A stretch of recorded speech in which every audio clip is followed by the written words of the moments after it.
Hello வணக்கம். Welcome back to geopolitics Tamil. This is SPJ. PM Modi 2 நாளாக UAE Qatar எல்லாம் visit பண்ணிகிட்ருக்காரு. நம்ம நார்மலாக பார்த்துட்ருக்கோம் அந்த சுவாமிநாராயண் மந்திர் பியூட்டிஃபுல் ஈவெண்ட். அது ஓரளவு முடிஞ்சு போயிடுச்சு. ஸோ மேஜராக எல்லோரும் அதை பற்றி பேசிகிட்ருக்காங்க. ஆனால் நம்ம பேச போகிறது வேறு விஷயம்.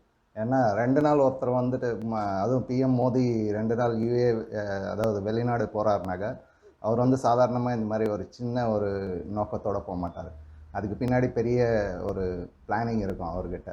ஸோ நம்ம அந்த பிளானிங் என்ன, அவர் என்னென்ன பிளான் பண்ணிகிட்ருக்காங்க இந்தியன் கவர்மெண்ட் சைட்லேருந்து, ஸோ இதை பற்றி நம்ம டீட்டெயிலாக பார்க்கலாம்.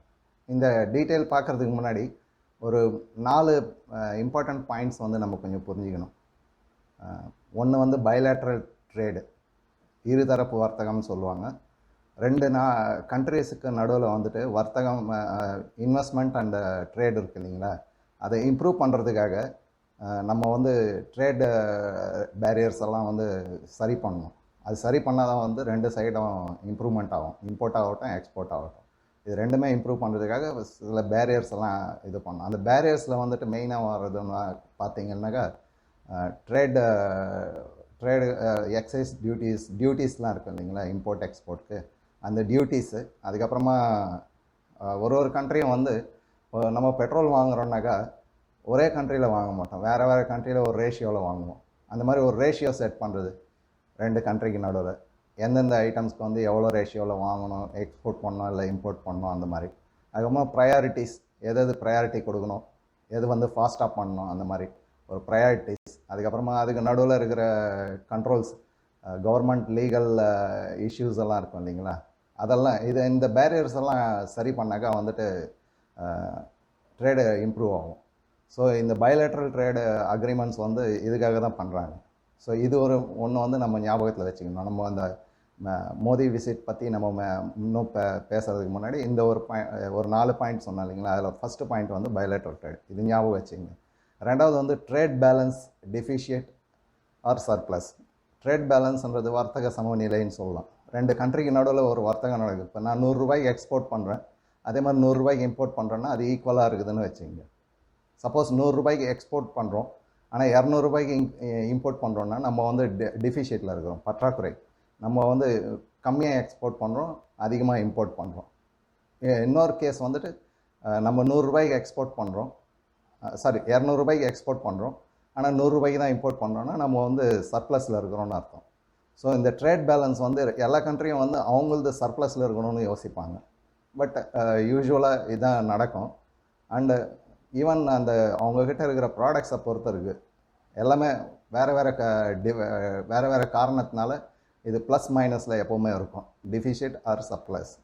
ஸோ நம்ம அந்த ட்ரேடை பேலன்ஸ் பண்ணுறதுக்கு கொஞ்சம் 2 பேருக்கு நடுவில் பேச்சுவார்த்தை நடந்து ஒரு அக்ரிமெண்ட் நடக்கும். ஸோ இந்த ட்ரேட் பேலன்ஸ்ன்றது அதுதான். அதை நம்ம கரெக்டாக மெயின்டைன் பண்ணணும். அது நல்லா மெயின்டைன் பண்ணுற கண்ட்ரி டெவலப் ஆகிட்டே போகும். ஸோ பைலேட்ரல் ட்ரேடு பார்த்துட்டோம், ட்ரேடு பேலன்ஸ் பார்த்துட்டோம். அடுத்ததாக 2 கண்ட்ரிக்கு நடுவில் ஒரு ட்ரேடிங் நடக்கும்போது ஒரு காம்ப்ரஹென்சிவ் எக்கனாமிக் பார்ட்னர்ஷிப் ஒன்று அக்ரிமெண்ட் சைன் பண்ணுவாங்க. அதாவது நம்ம இன்வெஸ்ட்மெண்ட்டை அதெல்லாம் எல்லாத்தையும் இம்ப்ரூவ் பண்ணுறதுக்காக, ப்ரையாரிட்டைஸ் அதெல்லாம் பார்க்குறதுக்கு, அதை கண்ட்ரோல் பண்ணுறதுக்கு, மானிட்டரிங் பண்ணுறதுக்காக, இன்னும் சிம்பிளிஃபை பண்ணுறதுக்காக, இந்த மாதிரி விஷயங்களை பண்ணுறதுக்காக நம்ம நார்மலாக ஒரு கவுன்சில் மாதிரி செட் பண்ணோம். ஃபார் எக்ஸாம்பிள், சப்போஸ் யுஏஇ, நான் இங்கே துபாய்ன்னு சொல்கிறேன், நீங்கள் யுஏஇன்னு நினச்சிங்க, ஏன்னா சொல்கிறதுக்கு கொஞ்சம் ஈஸியாக இருக்குது. ஸோ துபாய்க்கும் இந்தியாவுக்கும் நடுவில் ஒரு கவுன்சில் செட் ஆகும். அந்த கவுன்சிலில் இருக்கிறவங்க அவங்க சைட்லேருந்து கொஞ்சம் பேர் இருப்பாங்க, நம்ம சைட்லேருந்து கொஞ்சம் ஆஃபீஸர்ஸ் இருப்பாங்க. ஸோ இவங்க ரெகுலராக மீட் பண்ணிகிட்டே இருப்பாங்க.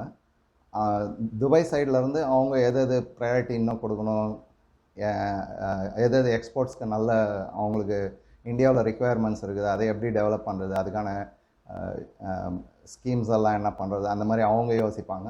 அதே சமயத்தில் இந்தியாவிலேருந்து இம்போர்ட் பண்ணுற திங்ஸ்க்கெல்லாம் எப்படி அவங்க ஈஸியாக மார்க்கெட்டில் கொண்டு போகிறது, இதெல்லாம் சிஇபிஏ காம்ப்ரஹென்சிவ் எக்கனாமிக் பார்ட்னர்ஷிப். ஸோ இந்த கவுன்சில் இதெல்லாம் மானிட்டர் பண்ணும். இது 3வது பாயிண்ட். அதுக்கு அடுத்தது லோக்கல் கரன்சி ட்ரேடு செட்டில்மெண்ட், எல்எஸ்எஸ்எஸ். அதாவது இப்போ நம்ம நார்மலாக ஒரு கண்ட்ரி இன்னொரு கண்ட்ரியை ட்ரேட் பண்ணுதுன்னா, இப்போ நம்ம இந்தியா துபாயை வச்சுக்குவோம், அதே எடுத்துக்குவோம். இந்தியாவில் இருந்துட்டு இந்தியா வந்து rupee based currency, rupee currency. துபாயில் வந்துட்டு வேறு கரன்சி. ஸோ எப்படி அதை ட்ரேட் பண்ண முடியும்? ஸோ என்ன ஆகுதுன்னாக்கா, நம்ம வந்து ஃபஸ்ட்டு நம்ம இந்தியன் கரன்சியில் நம்ம டாலரை பர்ச்சேஸ் பண்ணுறோம். அதுக்கப்புறமா அந்த டாலரை வந்து அவங்களுக்கு கொடுப்போம்.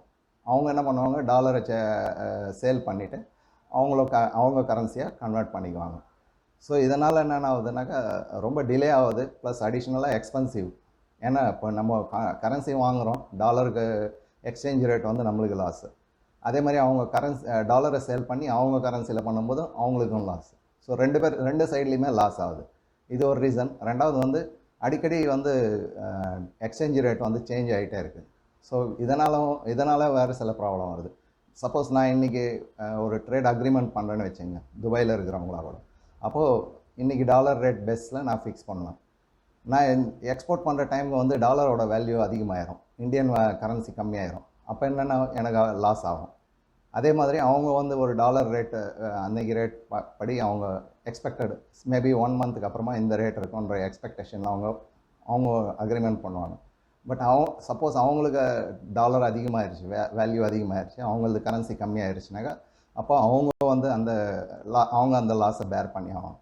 ஸோ இந்த மாதிரி இஷ்யூஸ் எல்லாம் இருக்கிறதுனால லோக்கல் கரன்சியில் டைரெக்டாக இந்தியன் மணி வெர்சஸ் துபாய் மணி, அந்த ரெண்டு கண்ட்ரி இது ஒரு ஃபிக்ஸ் ஸ்டாண்டர்ட் அப்பப்போ வந்து டெய்லி கூட அவங்க ஃபைனலைஸ் பண்ணிவிட்டு, ஸோ இமீடியட்டாக வந்துட்டு நம்ம இங்கேருந்து அமௌண்ட்டில் கரன்சி ருப்பியில் நம்ம கொடுத்துட்டோம், பேமெண்ட் பண்ணிட்டோம்னா, சப்போஸ் நம்ம இம்போர்ட் பண்ணுறோன்னா ருப்பியில் பேமெண்ட் பண்ணிவிட்டால் அவங்க வந்து அதை கன்வெர்ட் பண்ணிக்குவாங்க. ப்ளஸ் நம்மக்கிட்டேருந்து அவங்க பர்ச்சேஸ் பண்ணும்போது, நம்ம எக்ஸ்போர்ட் பண்ணும்போது அவங்க நம்மளுக்கு ருப்பியை கொடுத்துருவாங்க. அவங்கக்கிட்ட எக்ஸஸ் இருக்கிற ருப்பியை நம்மளுக்கு கொடுத்துட்டு நம்ம பொருளை வாங்கிக்குவாங்க. அதே மாதிரி நம்ம வந்து அவங்களுக்கு தினாரோ அந்த கரன்சி இருக்குது இல்லைங்களா, அது நம்மக்கிட்ட எக்ஸஸாக இருக்கும்போது நம்ம இம்போர்ட் பண்ணும்போது அதை அவங்களுக்கு பேமெண்ட் பண்ணிடும். ஸோ ஈஸிலி ட்ரான்சாக்ஷன் ஆகும். ப்ளஸ் அடிஷ்னலாக ஒரு சென்ட்ரலைஸ்டு பேங்க் மாதிரி ஆர்பிஐ சேர்ந்து ஒரு சென்ட்ரலைஸ்டு சிஸ்டம் பண்ணோம். அந்த சிஸ்டமில் வந்து ஒரு குறிப்பிட்ட அமௌண்ட் அவங்க கரன்சி நம்ம கரன்சி ரெண்டுமே இருக்கும். ஸோ யார் வேணுனாலும் அதை பர்ச்சேஸ் பண்ணலாம், சேல் பண்ணிக்கலாம். ஓகேங்களா? ஸோ இந்த டிரான்சாக்ஷனுக்காக வந்துட்டு இப்போ ஸ்விஃப்ட் சிஸ்டம் யூஸ் பண்ணிகிட்ருக்கோம். இந்த ஸ்விஃப்ட் SWIFT ஸ்விஃப்ட் சிஸ்டம். இந்த சிஸ்டம் வந்து மறுபடியும் இதுக்கும் சார்ஜஸ் கொடுக்குறோம் நம்ம. இதுவும் அமெரிக்காவோடது. ஸோ டிரான்சாக்ஷன் வந்து நம்ம இங்கேருந்து டாலர் பர்ச்சேஸ் பண்ணுறோம், டாலரை வந்துட்டு அவங்களுக்கு அனுப்புகிறோம். அந்த இன்பிட்வீன் மீடியேட்டரை வந்து இந்த ஸ்விஃப்ட் ஒர்க் பண்ணுது டிரான்சாக்ஷன்ஸ்க்கெல்லாம். ஸோ அதுக்கும் ஒரு சில சார்ஜஸ் போகுது. ஸோ அதுக்கு பதிலாக இப்போ UPI நம்ம டெவலப் பண்ணியிருக்கோம். நம்ம UPI வந்து அதே மாதிரி சிஸ்டம் வந்து துபாய்க்கும் டெவலப் பண்ணி கொடுக்குறோம். ஸோ நம்ம ரெண்டு கண்ட்ரிஸ்து சிஸ்டம் வந்து லிங்க் பண்ணிட்டாக்க, ஸோ நம்ம டைரெக்டாக வந்து ஒருத்தருக்கு ஒருத்தர் டிரான்சாக்ஷன் பண்ணிக்கலாம். ஓகேங்களா? இந்த 4 பாயிண்ட் நீங்கள் ஞாபகம் வச்சிங்கன்னா பின்னாடி நம்ம பேச போகிற பாயிண்ட்ஸ் எல்லாம் வந்துட்டு உங்களுக்கு ஈஸியாக புரிஞ்சுதுங்களா? ஓகே.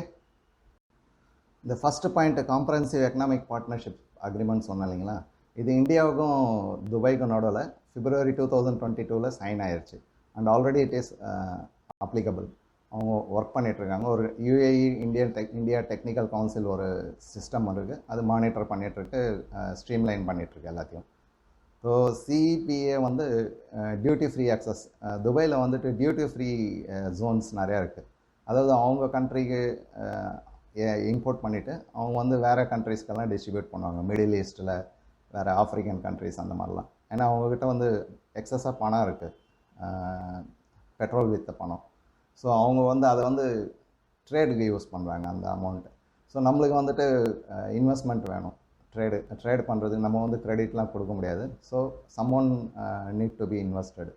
ஸோ இந்த கேஸில் வந்துட்டு அவங்க ஈஸியாக இன்வெஸ்ட் பண்ணி நம்மக்கிட்ட வந்து வாங்கிட்டு அவங்க ஒரு பர்சன்டேஜ் வச்சு சேல் பண்ணிவிடுவாங்க. ஸோ இந்த டியூட்டி ஃப்ரீ அக்சஸ் வந்து நம்ம லேபர் இன்டென்சிவ் செக்டர்ஸ் இருக்குது, அதிகமாக லேபர்ஸ் யூஸ் பண்ணுறாங்க இல்லைங்களா, அந்த மாதிரி sectors, particularly gems jewellery, textiles, apparels, agricultural, fish products, இந்த மாதிரி ப்ராடக்ட்ஸ் எல்லாம் வந்து நிறைய லேபர்ஸ் தேவைப்படும். பட் எல்லா கண்ட்ரிலையும் வந்து அந்தளவுக்கு ஸ்கில்டு லேபர் இருக்காது. ஸோ இந்தியன் லேபர் வந்துட்டு இந்தியாவில் வந்து அதெல்லாம் நிறைய ப்ரொடக்ஷன் ஆகுது. ஸோ இதெல்லாம் அவங்க வந்து டீல் பண்ணி அவங்க வேர்ல்டு மார்க்கெட்டுக்கு கொண்டு போவாங்க. ஸோ இந்த அக்ரிமெண்ட் வந்து ஆல்ரெடி 2022 இம்ப்ளிமெண்டேஷன் பண்ணியாயிருச்சு.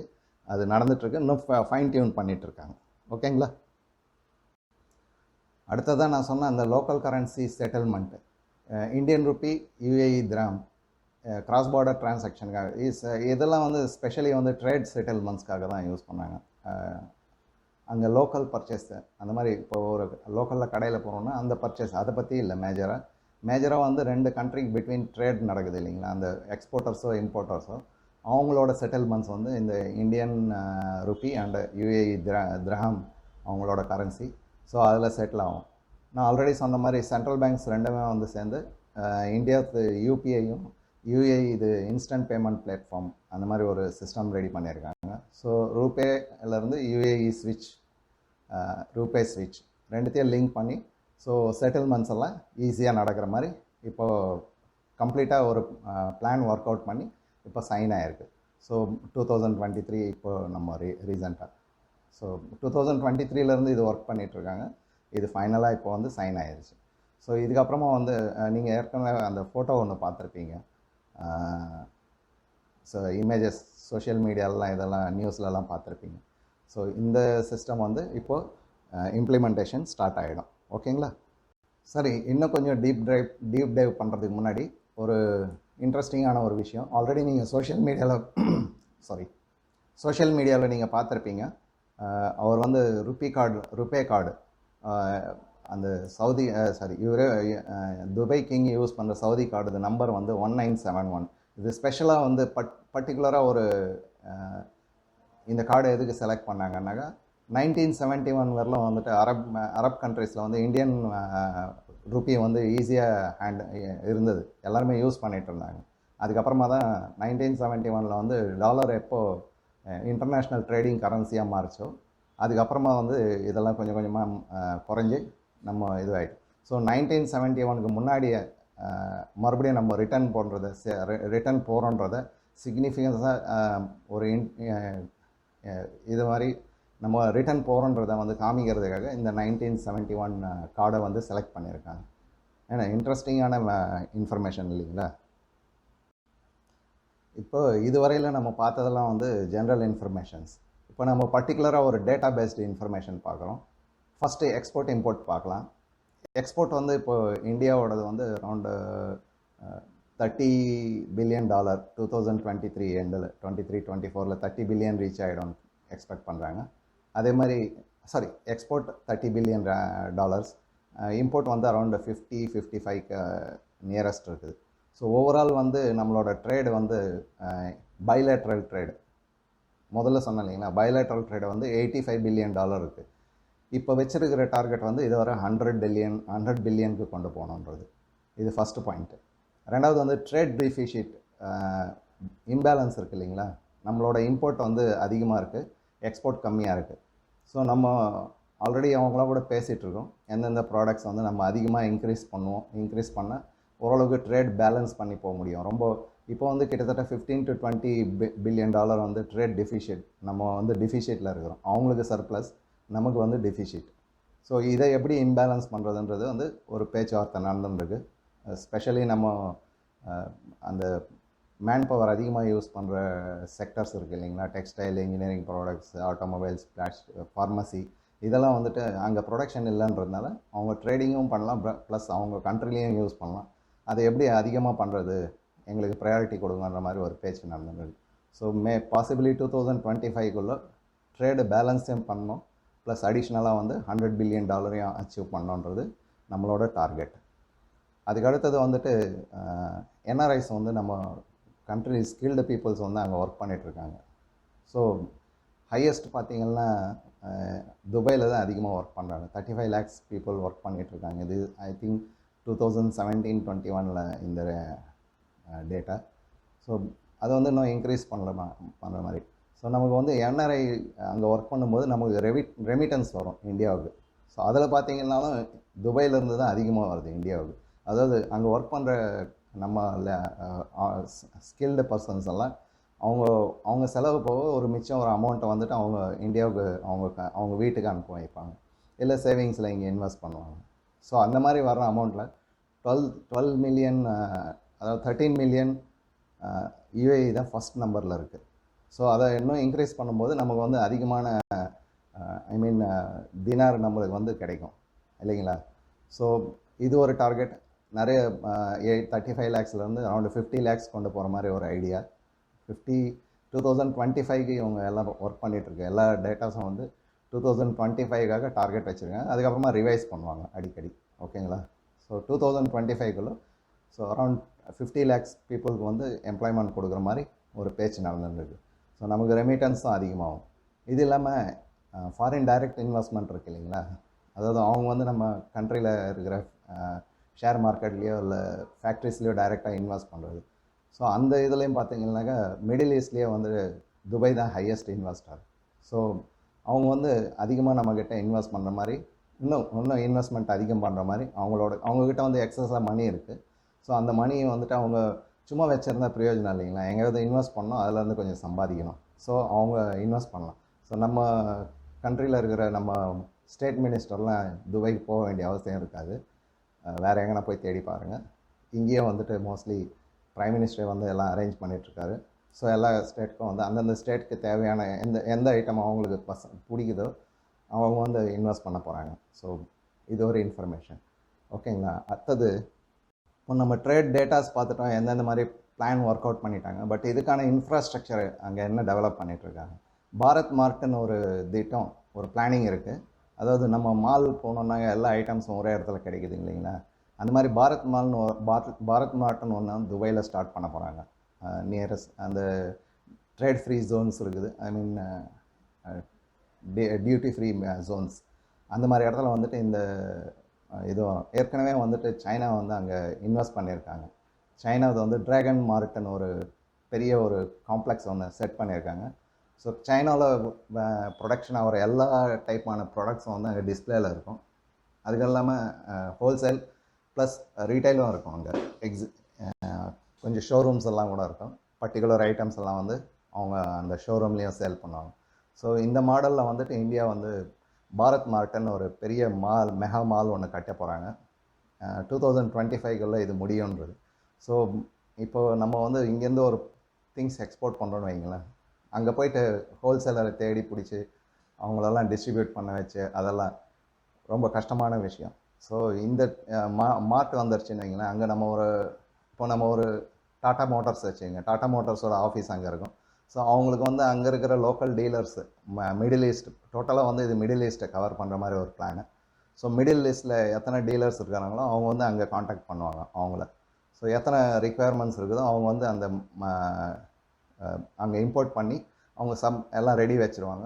ஸோ இமீடியட்லியாக டிஸ்ட்ரிபியூஷன் வந்து ஈஸியாக இருக்கும். இந்த மாதிரி பேமெண்ட் சிஸ்டம்ஸ் எல்லாமே ஃபைனான்ஸ் எல்லாமே ஈஸியாக வந்து அதை இந்த டிரான்ஸ்போர்ட்டேஷனுக்காக இப்போ நம்ம ஷிப்பில் கொண்டு போகிறோம் இல்லைங்களா. ஷிப் புக்கிங் எல்லா மாதிரியான ஒரு ஃபெசிலிட்டிஸும் அங்கே செட்டப் ஆகும்.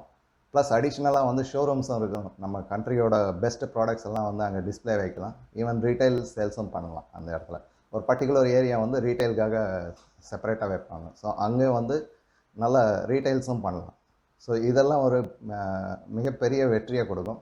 மேபி 2025 அப்புறமா 30க்குள்ளே நம்மளோட பிஸ்னஸ் வந்து நல்லா டெவலப் ஆகும் துபாய் கூட சேர்ந்து. ஸோ துபாயோட 2 நாள் விசிட் வந்து only for opening the temple complex, not at all. இதுக்கு பின்னாடி பெரிய பிஸ்னஸ் பிளானும் இருக்குது. ஸோ மந்திர்னு சொல்ல வேணாம், மந்திரோடு சேர்ந்து எல்லாமே சேர்ந்து நடக்குது. அதுதான் நம்ம கவர்மெண்ட்டோட வேலை. ஓகேங்களா. அப்போது நம்ம இன்ட்ரெஸ்டிங்கான விஷயம் கத்தார். ஏற்கனவே நான் ஒரு வீடியோ பண்ணியிருந்தேன் கத்தாரில் எப்படி ஆச்சுன்ட்டு. ஸோ கத்தார் விசிட்டில் என்ன இருக்குது ஸ்பெஷலாக. மோதியோட கத்தார் விசிட் வந்து சடனாக அனௌன்ஸ் பண்ணாங்க. நான் ஏற்கனவே ஒரு வீடியோவில் கத்தார் பற்றி ஃபுல்லாக டீட்டெயில்ஸ் எக்ஸ்பிளைன் பண்ணியிருந்தேன், அந்த இஷ்யூஸு அதை எப்படி சால்வ் பண்ணாங்கன்னு. ஸோ மோஸ்ட்லி இந்த கத்தார் விசிட்டில் வந்துட்டு ஐமேக் நீங்கள் கேள்விப்பட்டிருப்பீங்க. அந்த ஐமேக் காரிடார் வந்து கத்தாரை வந்து சைட்லைன் பண்ணியிருந்தது இவ்வளோ நாள். கத்தாருக்கு வந்து இந்த ப்ராஜெக்டில் ஜாயின் பண்ணுறதுக்கு ரொம்ப இன்ட்ரெஸ்ட். ஸோ அவங்க ரொம்ப ரெக்வஸ்ட் பண்ணிகிட்ருக்காங்க. ஸோ நம்மளோட நேவி ஆஃபீஸர்ஸ் அரெஸ்ட் ரிலீஸ்ட் இதுக்கு பின்னாடி இந்த ட்ராமாவுக்கு பின்னாடி இதெல்லாம் கூட ஒரு ரீசன். ரெண்டாவது வந்து பயோலேட்ரல் ட்ரேட்ஸ் அங்கேயும் வந்துட்டு இன்க்ரீஸ் பண்ணுற மாதிரி கத்தாரோட எக்ஸ்பெக்டேஷன். ஏன்னா இந்தியா வந்து ஃபாஸ்ட் க்ரோயிங் எக்கனாமி. ஸோ நம்ம கண்ட்ரி கூட வந்துட்டு பிஸ்னஸ் பண்ணுறதுக்காக எல்லாம் இன்ட்ரெஸ்டாக இருக்காங்க. ஸோ அடுத்தது investments, they want to invest in India also. Energy cooperation, இந்த விஷயம்லாம் நிறைய பேச்சுவார்த்தை நடக்கும். ப்ளஸ் அடிஷ்னலாக 7 நேவி ஆஃபீஸர்ஸ் வந்துட்டாங்க இல்லைங்களா. அந்த 8th நேவி ஆஃபீஸர்ஸ் இது வந்து ஏதோ ஒரு இஷ்யூ இருக்குது, maybe something. So maybe they are expecting Modi வந்துட்டு நேரடியாக பேசும்போது அது அந்த ப்ராப்ளம் சால்வ் பண்ணி, ஏன்னா அங்கே வந்து கோர்ட் இதெல்லாம் வந்து செகண்டரி தான். ஒரு கிங் என்ன டிசைட் பண்ணுறாரோ அதை பொறுத்து தான் இருக்குது. அவர் தப்பாக செஞ்சாலும் சரி, ரைட்டாக செஞ்சாலும் சரி. நம்ம கண்ட்ரி மாதிரி இல்லை, அது நம்ம கண்ட்ரி மாதிரி கிடையாது. அது ஷரியா கோர்ட்டை வந்துட்டு கிங் நினச்சா வந்துட்டு எல்லாத்தையும் கேன்சல் பண்ணிடலாம். ஷரியா கோர்ட்டு தீர்ப்பு கொடுக்கலனா கூட கிங் நினச்சா வேணும்ட்டு பனிஷ்மெண்ட்டும் கொடுக்கலாம். ஸோ அந்த மாதிரி ஒரு சிஸ்டம் இருக்குது. ஸோ மோஸ்ட்லி 8th நேவி ஆஃபீஸரும் வந்து ரிலீஸ் பண்ணுறதுக்கு ஒரு சான்சஸ் இருக்குது. அந்த ப்ராப்ளம்ஸ் எல்லாம் மேபி சால்வ் பண்ணி ஒரு வாரம் 10 நாள், இல்லை மேபி மோடி போகும்போது அவர் முன்னாலேயே பண்ணுறாங்களோன்னு தெரியல. நான் இந்த வீடியோ நீங்கள் பார்க்கும்போது அது கரெக்டான இன்ஃபர்மேஷன் கிடைக்கும், நியூஸில் வரும்.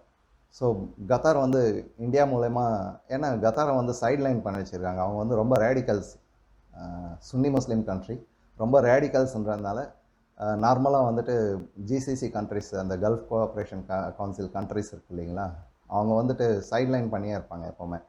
ஸோ ஈவன் இந்தியா வேர்ல்டு ஃபுல்லாக டீரேடிகலைசேஷன் ஸ்டார்ட் ஆகுது. ஸோ கத்தார் அதையும் விட முடியாது, அதையும் வந்து ரேடிகலைசேஷன்லேருந்து வெளியே எடுத்து தான் ஆகணும். ஏன்னா ஒரு கண்ட்ரி கூட இருந்தால் கூட பிரச்சனை தான், அது சின்ன கண்ட்ரியாக பெரிய கண்ட்ரியாக தெரியாது. ஸோ கத்தார் விசிட் வந்து ரொம்ப இம்பார்ட்டண்ட்டாக இருக்கும். மேபி நியூஸ் வரும்போது நம்மளுக்கு கரெக்டாக தெரியும். ஓகேங்களா. லாஸ்ட்டாக என்னோடய கன்க்ளூஷனில் மறுபடியும் நான் சொல்கிறேன், டீரேடிகலைசேஷன், டீடாலரைசேஷன் இது நடந்தே ஆகும், யாராலையும் தடுக்கவே முடியாது. ஏன்னா இது வந்து குளோபல் இஷ்யூ. நீங்கள் எத்தனை ஈவெண்ட்ஸ் லாஸ்ட் 5-10 இயர்ஸில், லாஸ்ட் 2-3 இயர்ஸில் பார்த்தீங்கன்னா, இது இந்த டீடாலரைசேஷன் ட்ரைவ் வந்து கோவிடுக்கு அப்புறம் ரொம்ப சீரியஸ் ஆயிடுச்சு.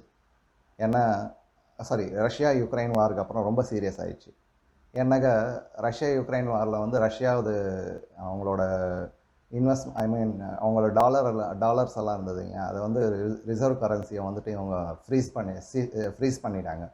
ஸோ எல்லா கண்ட்ரிக்கும் வந்து அந்த பயம் இருக்குது, என்றைக்கு வேணாலும் அமெரிக்கா வந்து நம்மளை மிரட்டணுன்னா நம்ம ரிசர்வ்ஸ் எல்லாம், ஏன்னா டாலர்ஸில் இருக்குதுனாக்கா டாலரை வந்து கண்ட்ரோல் வந்து அமெரிக்கா கிட்ட இருக்குது. ஸோ இதை ஃப்ரீஸ் பண்ணிட்டாங்கன்னா நம்ம எக்கனாமி டவுன் ஆகிடும்ன்றதுனால எல்லாருமே வந்து டீடாலரைசேஷனுக்காக யோசிச்சுட்ருக்குறாங்க. அந்த பிரிக்ஸ், G20 எல்லாத்துலேயும் பார்த்தீங்கன்னா இது ஒரு, அதாவது அண்டர்லைன்டு ஸ்பீச்சாக இருக்கும். எல்லா கண்ட்ரிலையும் வந்து இது ஒரு கன்சர்னாக இருக்குது. ஸோ கண்டிப்பாக டீடாலரைசேஷன் நடக்கும். ஈவன் இந்த ஈவெண்ட்டை கூட நீங்கள் பார்த்தீங்கன்னா அது டீடாலரைசேஷனோட ஒரு பார்ட்டு தான், லோக்கல் கரன்சி டெவலப் பண்ணுறது. ஏற்கனவே வந்து நிறைய கண்ட்ரிஸ் இந்த மாதிரி பண்ணிகிட்ருக்காங்க, இன்க்ளூடிங் சைனா. ஸோ இதில் வந்து ஒரு மேபி 5 to 10 இயர்ஸ்க்கு அப்புறமா டீடாலரைசேஷன்றது நான் ஆல்ரெடி சொன்னேன், டாலரை வந்து நம்ம ரிமூவ் பண்ண போகிறதில்ல மார்க்கெட்லேருந்து. மல்டிபிள் கரன்சிக்கு வந்து ப்ரையாரிட்டி கொடுக்கணும். ஒன்லி ஒரு கரன்சி வந்து ப்ரையாரிட்டைஸாக இருக்காது, அதுவும் பர்டிகுலராக பிரிண்டட் கரன்சி, எக்கனாமி பேஸ்டு கிடையாது, அது printed currency. So gold reserves வேறு, மினரல் ரிசர்வ்ஸ், அந்த பேஸில் வந்து ஒரு கண்ட்ரி இது கரன்சியோட வேல்யூவேஷன் நடக்கும். அதுலேருந்து மல்டிபிள் கரன்சி, ஒரு டாப் 5 வந்து வேர்ல்டு வைடு யூஸ் பண்ண ஆரம்பிப்பாங்க. So that is called dedollarisation. So இந்த ஈவெண்ட்ஸ் வந்து 2023லேருந்து ரொம்ப ஸ்பீடப் ஆகிருக்கு. So this is also part of that drive. Okay. இதே மாதிரி வந்து டீரேடிகலைசேஷன் 1970s வந்துட்டு பெட்ரோல் டாலர் வந்ததுக்கப்புறமா வஹாபிசம் வந்து ரொம்ப ஓவர் ஆயிடுச்சு, ரொம்ப ரொம்ப ரேடிக்கல் ஆகிட்டாங்க பீப்புள். அதுவும் இல்லாமல் வந்துட்டு அப்போ இருந்த கான்செப்ட் படி முஸ்லீம் பீப்புள்ஸ்க்கு வந்து மதர்சா எஜுகேஷன், அதாவது கீழே லெவலில் இருக்கிறவங்களுக்கு வந்து நல்ல எஜுகேஷன் கொடுக்கல, madrasa education. So madrasa education usually வந்து ரேடிகலைசேஷனுக்காக மட்டும்தான் யூஸ் ஆகுது. ஸோ அந்த எஜுகேஷன்னால் வந்து ரேடிகலைசேஷன் அதிகமாகி இந்த லாஸ்ட் 40-50 இயர்ஸில் வந்து ரொம்ப ஓவராக, அதாவது எங்கே பார்த்தாலும் வன்முறை, எந்த ஒரு இதையும் ரொம்ப வன்முறை தான் அதிகமாகிட்டே இருக்குது. அதே மாதிரி எதையும் கேட்க மாட்டுறாங்க. ஸோ இந்த ட்ரைவ் வந்து டீரேடிகலைஸ் பண்ணோன்னாக்கா ஸ்டார்டிங் எங்கே பாயிண்ட்னாக்கா மிடில் ஈஸ்ட். ஏன்னா மிடில் ஈஸ்ட் வந்து இஸ்லாமிக் கண்ட்ரிஸ். இப்போ நான் உங்களுக்கு ஒரு க்ளூ கொடுக்குறேன்.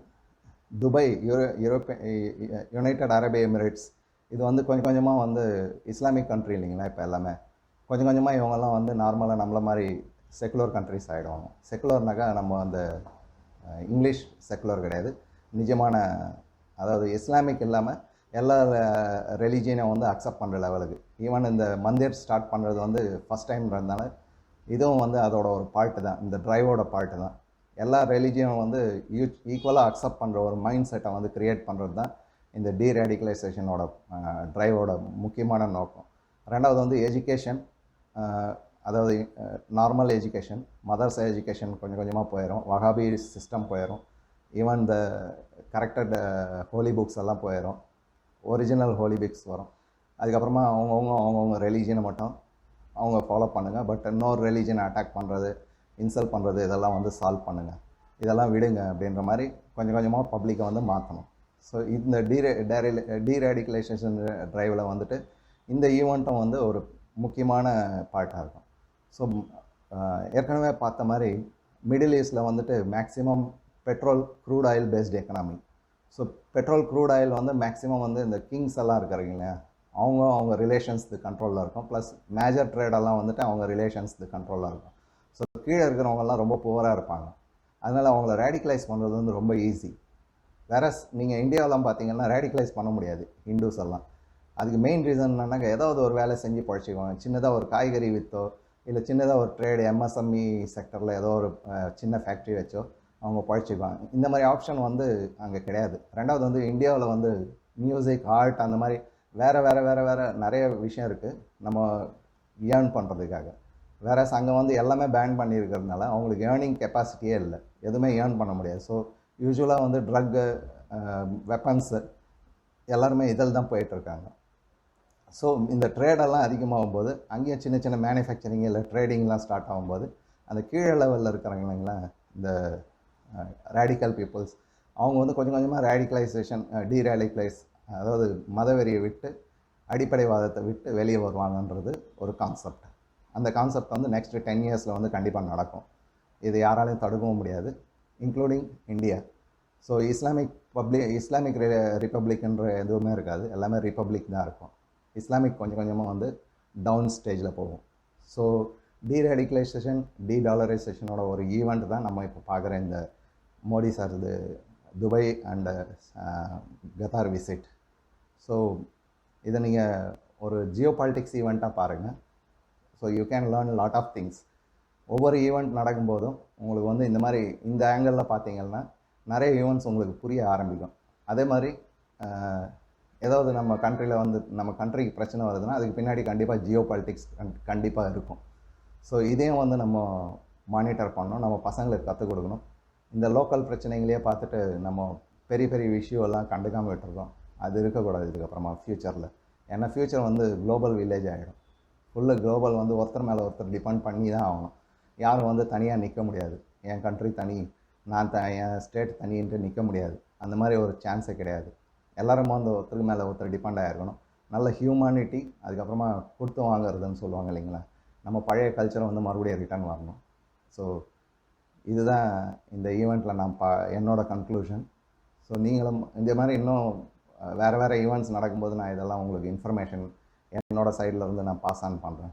ஸோ நீங்களும் அந்த மாதிரி பாஸ் ஆன் பண்ணுங்க மற்றவங்களுக்கு. ஓகேங்களா? Thank you very much. Jai Hind, Jai Bharat, good bye.